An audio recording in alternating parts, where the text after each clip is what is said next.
You grew up seeing her face. On the box in your grandmother's pantry, on the shelf at the corner store, on a bottle of syrup at a diner counter somewhere. A smiling woman, a headscarf, a name that felt as old and as American as the pancakes themselves. Aunt Jemima. For most of a century, millions of people assumed she was a friendly invention, a mascot, a drawing somebody dreamed up in an advertising office. She wasn't. She was a real woman. More than one, actually.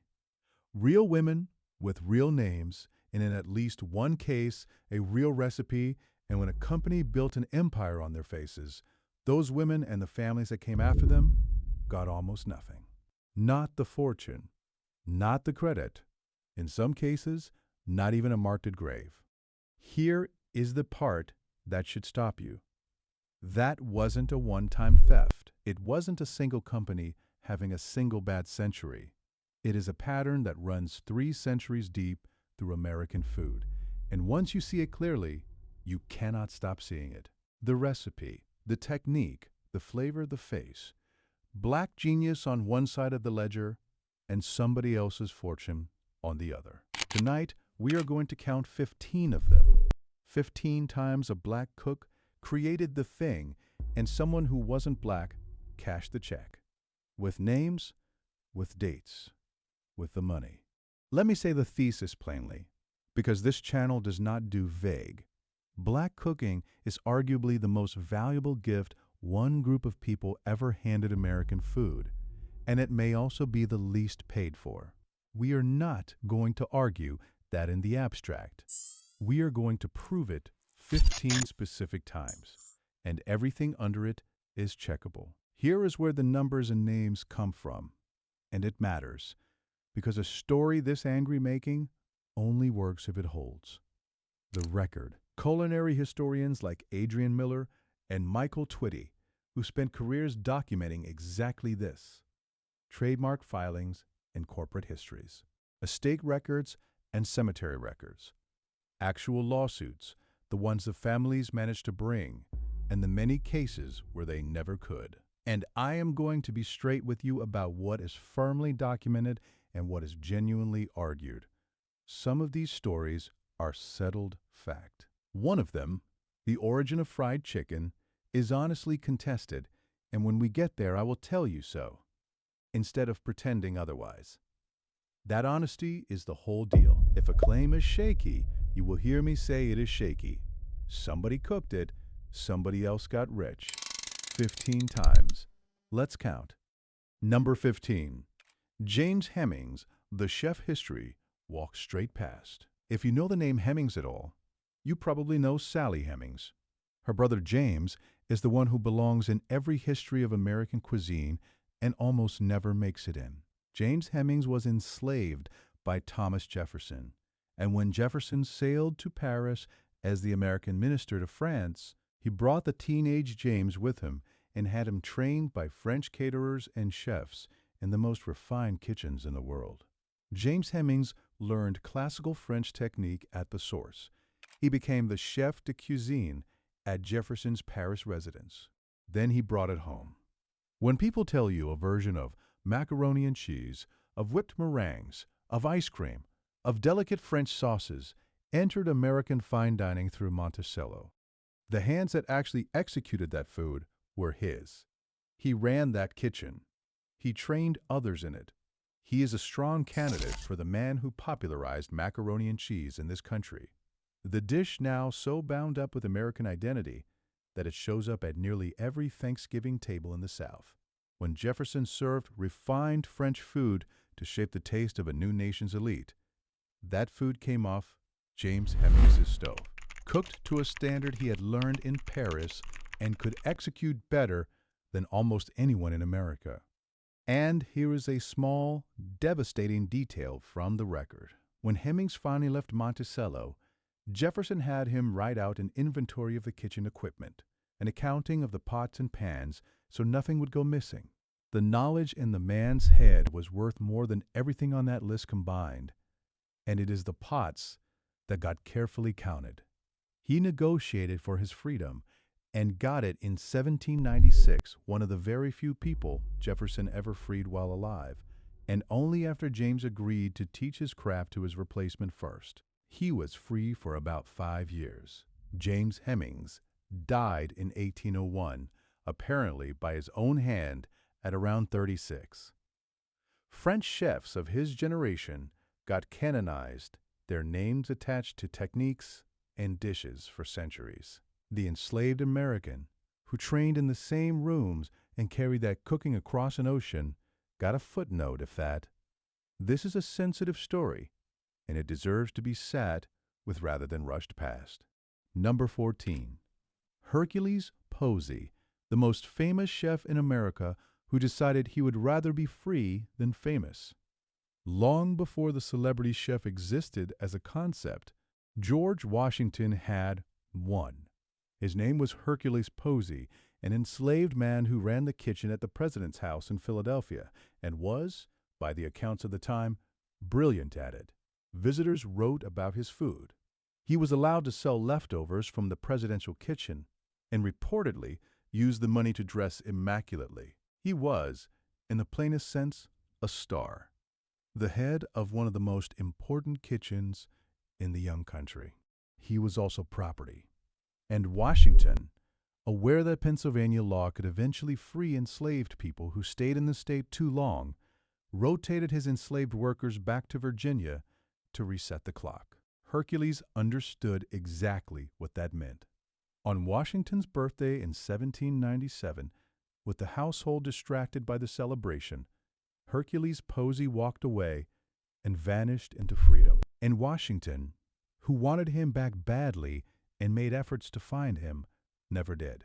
There is a story, hard to fully verify, but often repeated, that when someone asked Hercules' young daughter whether she was sad her father was gone, she answered that she was glad because now he was free.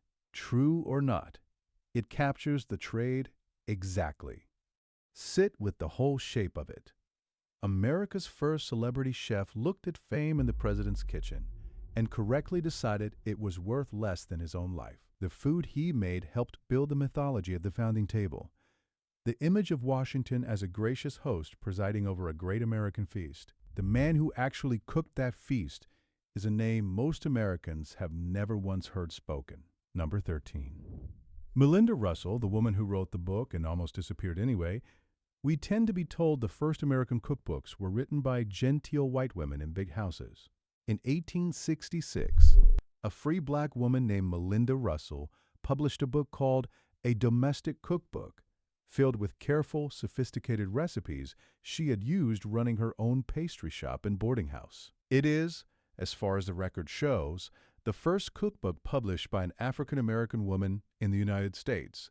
She wrote it after being robbed of her savings, as a way to survive, and then it nearly evaporated.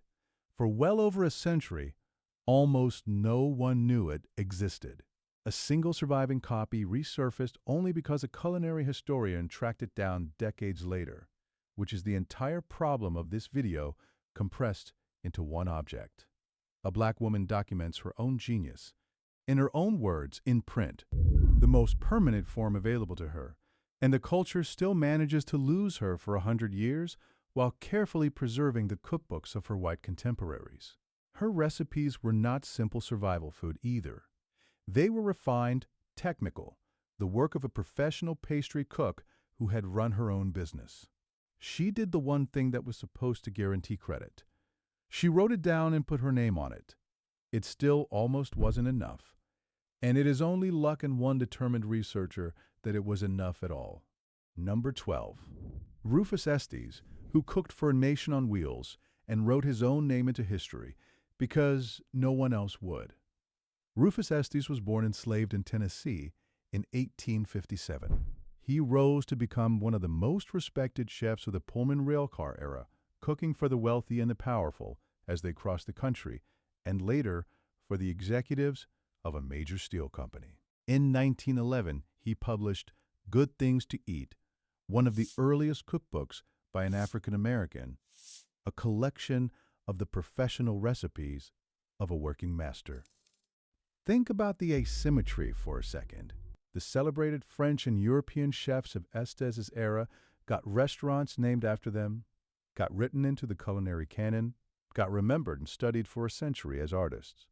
Rufus Estes, born a slave, self-taught into mastery, who fed the wealthiest and most powerful people in America from a moving kitchen roughly the size of a closet, while the country rolled by outside the window, is a name you almost certainly had to come to a video like this one to hear. He knew that would happen. That is a large part of why he wrote the book at all, and why he put his own first name right in the title. He was not just sharing recipes. He was creating the record, deliberately, in his own hand, precisely because he understood that no one in that world was ever going to bother to create it for him. And that is the thing to hold on to as we move on, because most of the geniuses in this story never got to write anything down at all. The techniques we are about to talk about survived in hands and in memory, passed from a grandmother to a granddaughter at a stove, never on paper. That is exactly what made them so easy to take. You cannot cite a recipe that was never written. You cannot credit a cook whose name was never recorded. That fragility is the whole reason this knowledge was so simple to profit from and so simple to erase. And it is exactly why some people are working to put that knowledge back into the family's hands where it started. The Grandma Made Away Kitchen Collection exists for that reason, not as a product to move, but as a way of keeping the real methods behind these dishes in one place, so they cannot be lost the way Melinda Russell almost was. If that matters to you, the link is in the description. Now, back to the Count, and to the man whose sauce built an industry that forgot him. Number 11. Henry Perry, the father of Kansas City barbecue. Kansas City barbecue is a billion-dollar identity now. A regional style, a tourism engine, a category of sauce on every grocery shelf in America. It has a father, and his name was Henry Perry. Perry was a black man who came up from Memphis and in the early 1900s started selling slow-smoked meats in Kansas City, wrapped in newspaper, for a quarter. His sauce was famously fierce, harsh, peppery, not for the timid. People lined up for it for decades. He is, by wide agreement, among barbecue historians, the man who made Kansas City a barbecue town. The men who learned from Perry and the men who learned from them took that foundation and softened the sauce, sweetened it, smoothed the edges, and turned it into the mellow, molasses-tinged thing the world now calls Kansas City style. Some of the most famous names in Kansas City barbecue trace directly back to Perry's pits. Cooks who worked for him or in his lineage before opening the legendary spots that tourists now line up for. That lineage is the whole industry. Every rack of ribs sold under the Kansas City banner, every bottle of sweet, thick KC-style sauce on a national grocery shelf sits on a foundation Henry Perry laid. Henry Perry died in 1940. The city he single-handedly turned into a barbecue capital remembers the style far more easily than it remembers the man. And the style is where the money lives. Somebody cooked it, first and hardest, and for a quarter a serving. Somebody else got the region named after their sweeter version of it. That is the first movement. The named individuals erased, or nearly so. Now we move to the dishes themselves, the foods marketed to you as simply American or Southern, with the creators quietly written out. Before we continue, I want to show you something amazing. We put together a simple guide for the people who really care about these stories. Because whether we're talking about old school food, forgotten trade, one truth remains the same. History is disappearing. This is for anyone who believes these memories, these lessons, these ways of life are still worth keeping. You can find it in the link in the description below, or you can scan the QR code right here. Number 10. Fried chicken. I promised honesty, so here it is up front. The origin of fried chicken is genuinely contested, and anyone who tells you it has one clean answer: is selling you something. Frying in fat is old and shows up in many cultures, including in Scotland. And Scottish immigrants brought fat frying to the American South. That part is real. What West and Central African cooking brought, and what enslaved and then free black cooks brought to it in American kitchens, was the seasoning tradition, the spicing, the technique of frying seasoned poultry as a celebratory dish, and, crucially, the labor and the artistry that actually produced it at scale in the South. Here is what is not seriously contested. For generations, the fried chicken that built reputations and, eventually, fortunes came out of black kitchens and black hands. Black women in particular sold fried chicken to travelers to support their families, so much so that historians have a name for them: the waiter carriers of places like Gordonsville, Virginia. Who ran an entire fried chicken economy at the railroad depot in the 1800s? When the train stopped, black women swarmed the platforms with baskets of hot fried chicken and biscuits, selling to passengers through the windows. And for a time, Gordonsville called itself the chicken capital of the world, on the strength of their work. That was a black-run food business built on black technique decades before anyone franchised anything.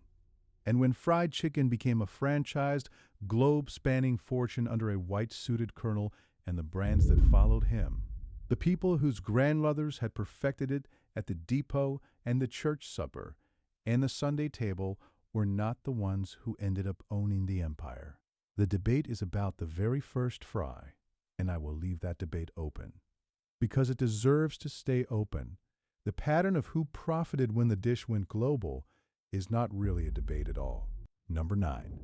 Carolina Gold Rice and the Gullah Geechee genius that made a coastline wealthy. Some of the richest men in colonial and antebellum America were low-country rice planters in South Carolina and Georgia. Their fortunes floated on a grain called Carolina gold. Here is what those fortunes were actually built on. Enslaved people brought specifically from the rice-growing regions of West Africa, the so-called Rice Coast, arrived with generations of expertise in exactly this crop: how to cultivate it, how to flood and drain the fields, how to process and cook it. Planters knew this and paid more for captives from rice country because of it. The wealth that expertise generated was staggering. On the eve of the Civil War, some of the wealthiest counties in the entire United States were the rice districts of the South Carolina and Georgia coast. And that money came out of a brutal, skilled, water-engineered agriculture that white planters did not know how to run, and by and large, did not do themselves. The dikes, the floodgates, the timing of the tides, the pounding and winnowing of the grain. This was West African technology and West African labor, transplanted at gunpoint and generating fortunes for the people holding the guns. And essentially, none of that wealth flowed to the people whose knowledge created it. Out of that same Gullah Geechee culture came an entire cuisine, the low-country cooking now celebrated on restaurant menus and food television: red rice, okra stews, shrimp and grits, the whole vocabulary of the coast. Chefs win awards for it today. The knowledge was African. The rice was called Carolina gold. The gold went to the plantation house, and the name on it was the state's, never the cook's. Number 8. Nashville hot chicken.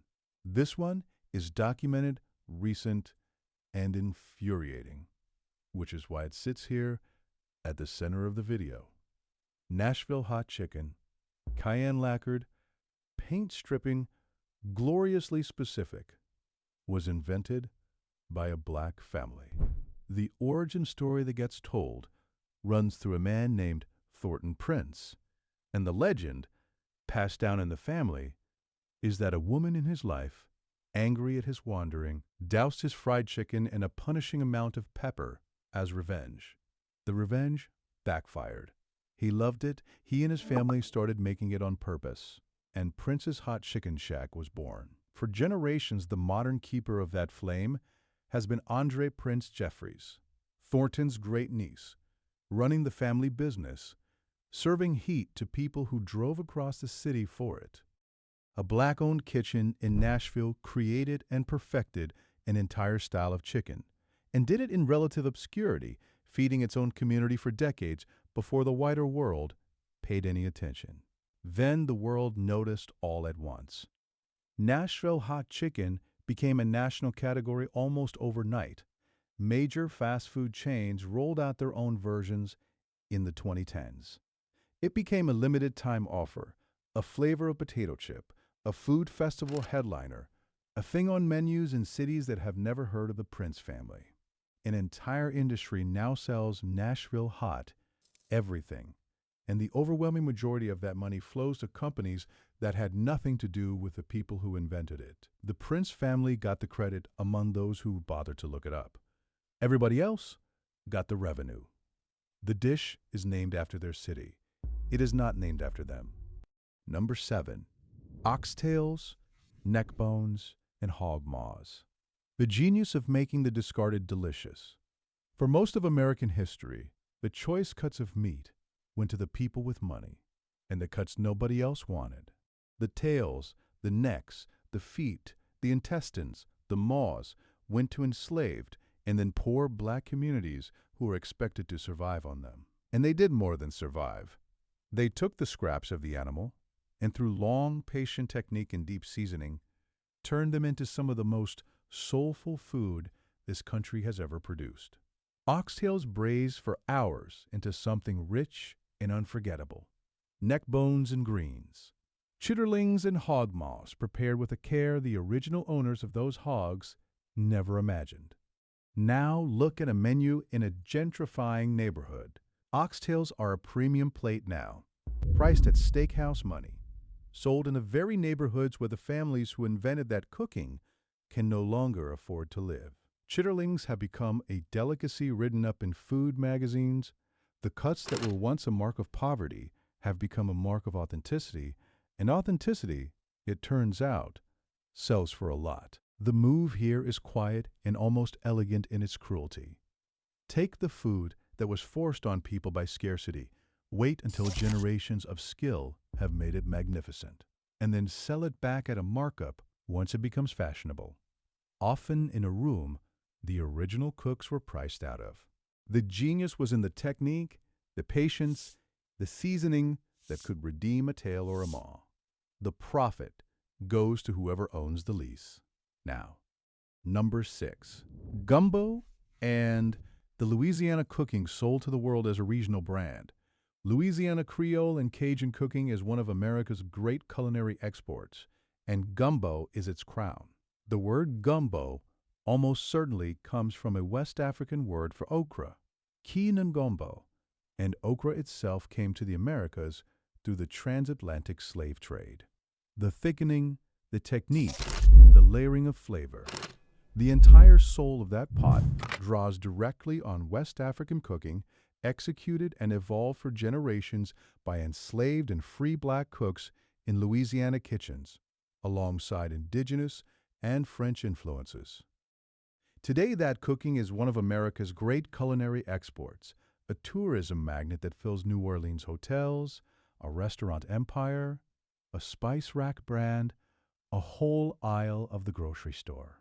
It gets marketed as Cajun, as Creole, as New Orleans, geographic and cultural labels that quietly detach the food from the specific black hands that spent generations making it what it is. Notice the pattern from the rice case repeating exactly. When a cuisine becomes a region, no single person has to be credited and no single family has to be paid. The okra came across the Atlantic in the holds of slave ships. The technique was refined by enslaved and free black cooks over 200 years. The label on the jar says the name of a state. That is not an accident of branding.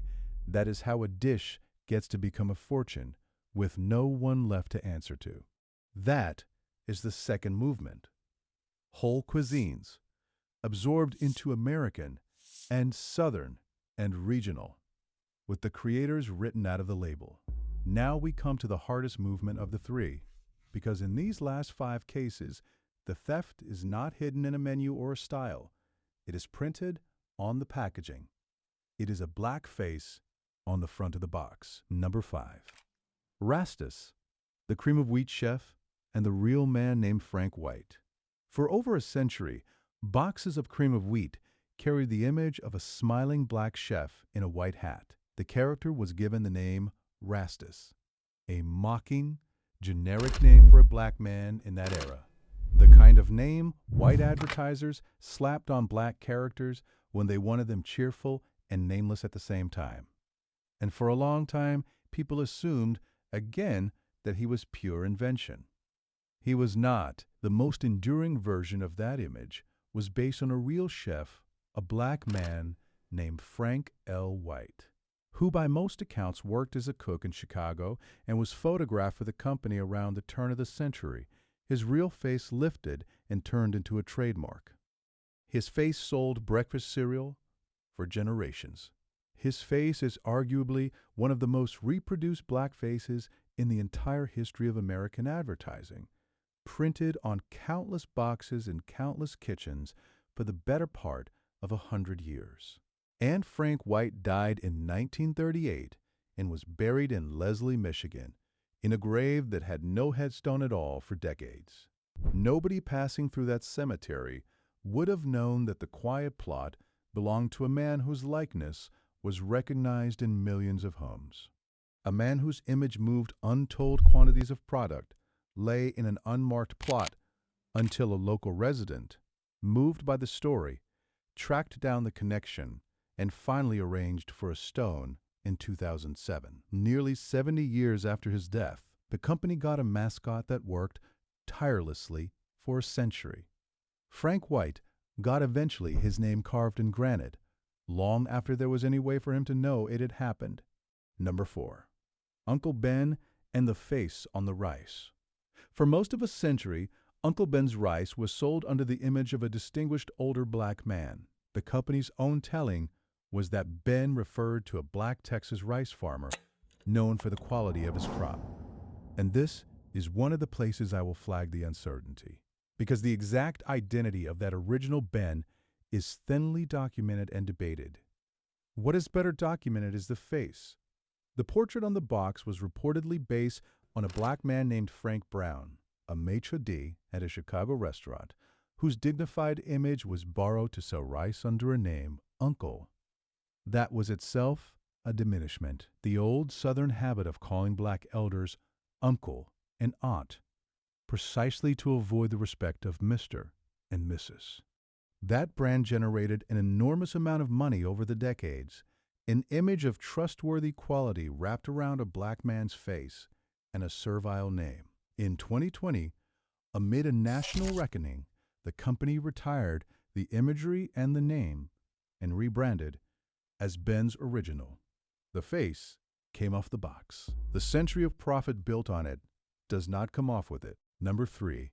Nancy Green, the first woman to become Aunt Jemima. Now we arrive where we started, at that face in the pantry, and it is time to give it names. The Aunt Jemima character was created by white men and attached to a pancake mix, but to sell it, the company needed a living woman to embody her. The first and most famous was Nancy Green. Green was born into slavery in Kentucky around the 1830s. As a free woman working in Chicago, she was hired to portray Aunt Jemima, and at the 1893 World's Columbian Exposition in Chicago, she stood at a giant flour barrel, making pancakes and telling stories, and she was a sensation. She was, in effect, the reason the brand took off. She performed that role for years, traveling, cooking, becoming so identified with the character that the company reportedly billed her as a living legend, and she helped build the foundation of a business worth an immense amount of money. She was, by the standards of her era, famous. And Nancy Green died in 1923, struck by a car in Chicago, and was buried in an unmarked grave in Oakwood Cemetery. Read that again. The woman who was the living, breathing, pancake-flipping face of one of the most valuable food brands in American history lay without a headstone for nearly 100 years, until, in 2020, people who cared about her memory finally raised the money and the attention to mark it. She embodied the fortune in front of a crowd at a World's Fair. She was never permitted to share in it, and for a century, she did not even have her name on a stone. Number 2. Anna Short Harrington, the Aunt Jemima whose family actually tried to fight. In 1935, the Quaker Oats Company found another woman to be Aunt Jemima. Her name was Anna Short Harrington, discovered making pancakes at the New York State Fair. Her face and figure became a defining version of the image for years. And here's where a family finally got close enough to the machinery to reach for it. Harrington's descendants later alleged that she had contributed recipes to the company, not just her likeness. And in 2014, some of her descendants filed a lawsuit seeking a share of the fortune they said was built partly on her work. The figure they named ran into the billions. I will be honest about how that ended, because that is the deal we made at the top. The lawsuit was dismissed. The court did not deliver the family a fortune, and the specifics of exactly what Harrington contributed to the company remained genuinely contested, with the company disputing the family's account. So I am not going to tell you a judge confirmed the theft, because a judge did not. But strip away the legal outcome and look at the plain shape of it. A black woman's face and figure helped drive a brand for years.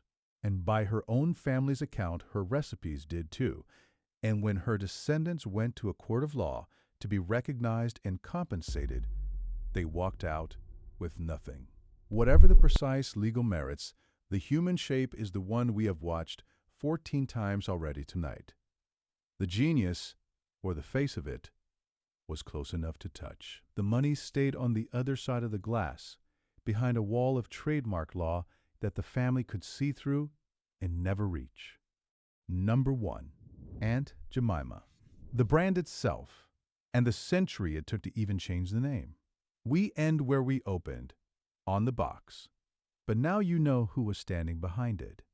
Nancy Green, Anna Short Harrington.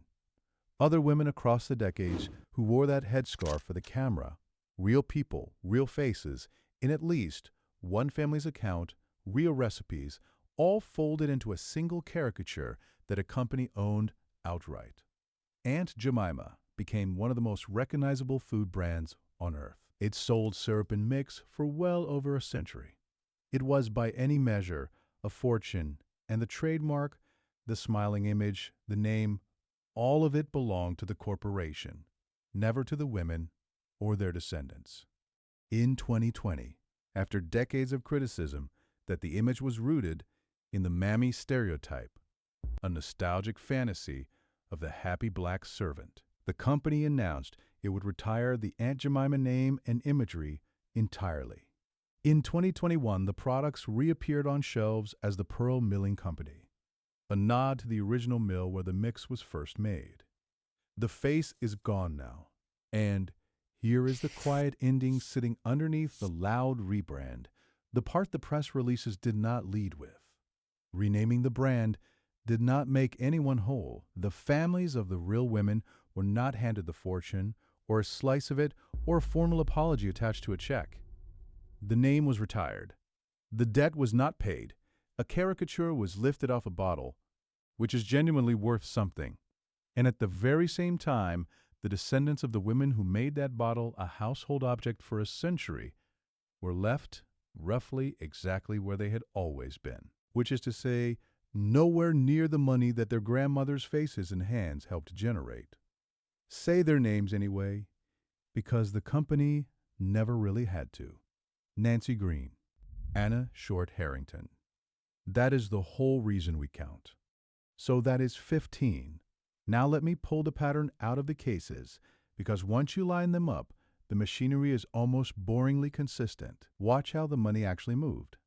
Sometimes it was a flat buyout, a one-time payment for a lifetime of genius, the recipe purchased outright, once, so that it never has to be credited or paid for again. Sometimes it was simply unpaid. The enslaved cook, the help, whose labor and knowledge were taken as a matter of course because the law said the person themselves could be taken too. You do not negotiate royalties with someone you own. Sometimes it was the likeness, a face borrowed or bought a single time, and then printed on 100 million packages with no share of the sales attached to it ever again.